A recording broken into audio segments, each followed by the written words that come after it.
School விட்டு வர நம்ம குழந்தைங்களுக்கு நல்ல ஹெல்த்தியாக டேஸ்ட்டாக செஞ்சு கொடுக்கணும்னா இந்த சோள அவல் கட்லெட் ட்ரை பண்ணி பாருங்கள். வெளியில் நல்லா மொறு மொறு உள்ள நல்லா சாஃப்டாக இருக்கும். ஸ்கிப் பண்ணாமல் பாருங்கள். 2 உருளைக்கிழங்க வேக வச்சு நல்லா மசிச்சு வச்சுக்கோங்க. இது கூட பார்த்தீங்கன்னா நான் கேரட்டு துருவி வச்சுருக்கிறேன், அதையும் ஆட் பண்ணிக்கிறேன்.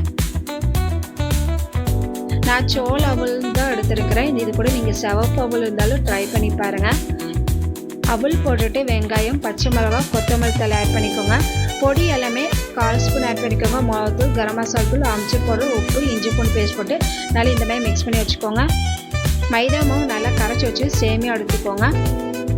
நம்மளோட கட்லெட் பார்த்திங்கன்னா வடை மாதிரி தட்டிட்டு மைதா மாவு நல்லா டிப் பண்ணிவிட்டு சேமியா நல்லா கோட் பண்ணி இது எல்லாமே நம்ம ரெடி பண்ணி வச்சுக்கலாங்க. சாயந்தர நேரத்தில் இது சட்டுன்னு குழந்தைங்களுக்கு செஞ்சு கொடுத்தலாம் டேஸ்ட்டு சூப்பராக இருக்கும். எண்ணெய் நல்லா சூடானே நம்மளோட கட்லெட் ஒவ்வொன்றா போட்டு கோல்டன் ப்ரௌனாக ஃப்ரை பண்ணி எடுத்தோன்னா நல்லா டேஸ்டான நம்மளோட கட்லெட் ரெடி.